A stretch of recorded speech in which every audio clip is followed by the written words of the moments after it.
Assalamualaikum Ustadz. Waalaikumsalam warahmatullahi wabarakatuh. Kita ada di kondisi yang sudah Allah tetapkan tentunya, tapi kondisi tersebut belum tentu kita sukai.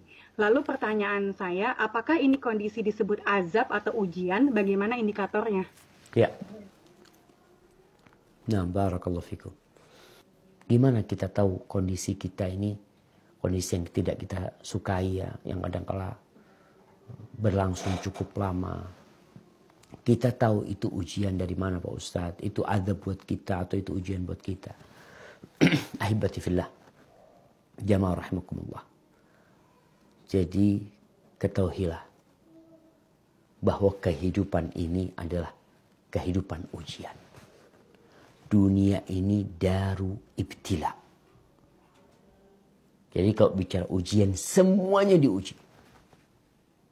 Apapun kondisimu, engkau berada dalam kondisi yang kau sukai, dalam kondisi yang kau tidak sukai, engkau tidak akan keluar dari ujian ini.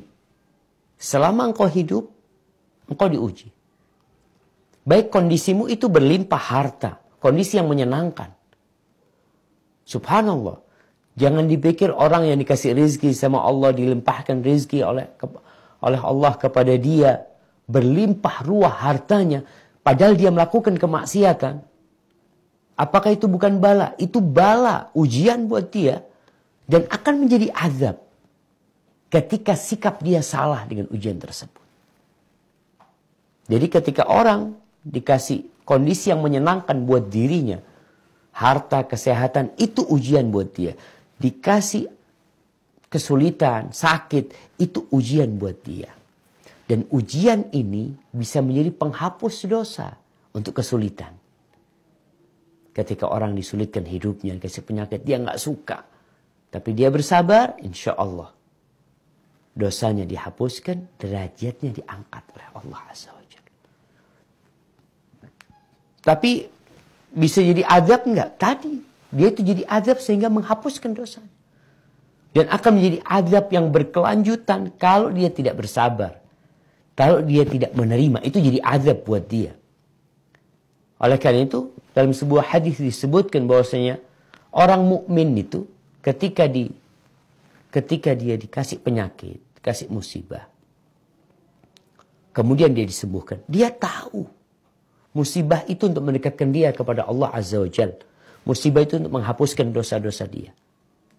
Dan itu yang menyebabkan musibah yang menimpa seorang muslim, perkara yang buruk yang dialami seorang muslim itu jadi baik buat dia. Jadi kalau dilihat hikmahnya, alhamdulillah.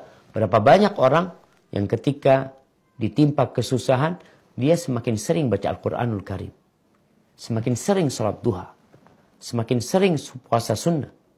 Tapi ketika Allah kasih kesuksesan kepada dia, kenyamanan kepada dia, hilang semua Qurannya nggak baca, puasa sunnah tidak, salat duha enggak.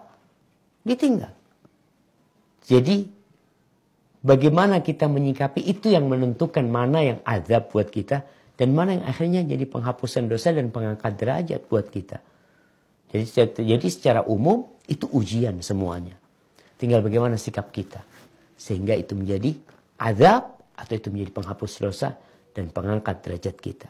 Rasulullah sallallahu alaihi wasallam mengatakan, "Ma yusibul mu'min min wasabin wala nasabin wala saqamin hatta al-hamma yahammahu hatta syauka yushakuha illa kafarallahu bihi khataya." Tidaklah seorang muslim ditimpa kelelahan, ya, capek dia, kegundahan yang menimpa hatinya, duri yang masuk ke kakinya mungkin, melainkan itu akan menjadi penghapusan dosa buat diri dia. Maka di sini bagaimana kita menyikapinya, maka insya Allah apa yang kita hadapi akan jadi baik buat kita sebenarnya. Allah mengatakan, "Kutiba alaikumul qital wa huwa kurhul lakum, wa asa an takrahu syai'an wa huwa khairul lakum, wa asa an tuhibbu syai'an wa huwa syarrul lakum, wallahu ya'lamu wa antum la ta'lamun."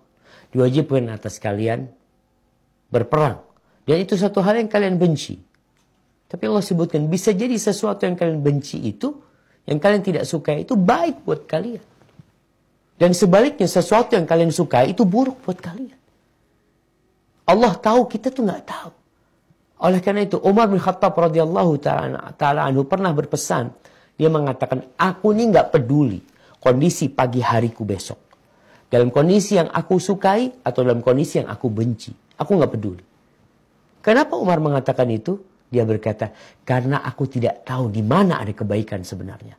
Apakah kebaikan itu akan berada di sesuatu yang aku benci atau berada di sesuatu yang aku sukai?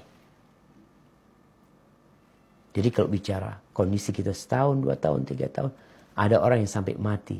Allah kasih bala. Hidupnya susah, sehingga dia berjalan di muka bumi ini bersih dari dosa-dosa.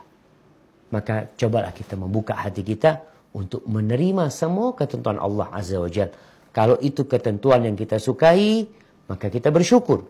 Kalau ketentuan yang kita tidak sukai, maka kita bersabar, dan semuanya akan melahirkan kebaikan-kebaikan yang sangat banyak buat kita.